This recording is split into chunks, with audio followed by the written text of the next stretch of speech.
Are the current goals that you have created out of inspiration or desperation? Let's talk about it. And maybe you can't really think about it and it's kind of hard for you to tell. Well, I'm going to make it easier for you by reading some things that I got that have helped me be able to understand even my own goals and dreams from the book called Don't Believe Everything That You Think. First, though, I'm going to read this quote by Napoleon Hill. There are no limitations to the mind except those we acknowledge. Powerful. Where our goals and dreams come from will determine if we feel great about pursuing them or not. Let's address creating goals out of desperation. When goals are created out of desperation, feelings of scarcity and urgency arise. You also feel heavy, self-doubt, imposter syndrome, never enough time, enough money, and the list goes on. The goals set out of desperation are usually a means to an end. So if you're like, I want to get this many clients, I want to create this thing so that I can just get out of this 9 to 5, so I can get myself out of this financial hole. Here's what happens when you create goals out of desperation. If you achieve a goal out of desperation, you end up feeling less empty before you achieved your goal. When you create goals now out of inspiration, the difference is you feel moved, inspired, expansive, rather than it being an obligation. Like, I feel like I have to do this. Divine inspiration does not come from us. It comes from something greater. And it doesn't analyze or rely on past data or what you or anyone else in the world has already accomplished. Knows no boundaries, no limits or constraints.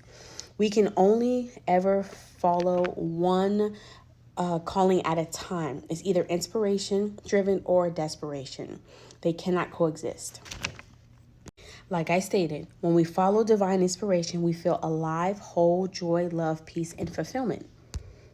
So far, if you're not feeling that, most likely your goal and vision is out of desperation. So again, how can we tell if a dream is created out of inspiration versus desperation? We are not doing it to get something out of it so we can do something else. It's not a means to an end type of goal. There is no reason we need to create it. We are not creating so we can feel whole, but we are creating because we feel whole and want to give from that place, not expecting anything from it. That part. So then the follow-up question is, how do we create goals from inspiration versus desperation? We naturally have thoughts of inspiration all the time. We've learned to shut them down, which contain our dreams, hopes, and goals that we want to see manifest in the world. Our minds are filled with more reasons why we can't than thoughts that we can create what we desire. I'm going to leave you with one more question, and this question is super powerful. It's going to basically try to cover any limiting beliefs or reasons why you can't achieve out of inspiration.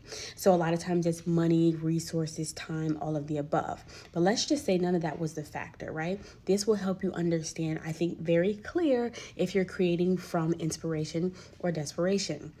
The question is, if I had infinite money, traveled the world, had no fear, and did not receive any recognition for what I do, what would I do? What would I create?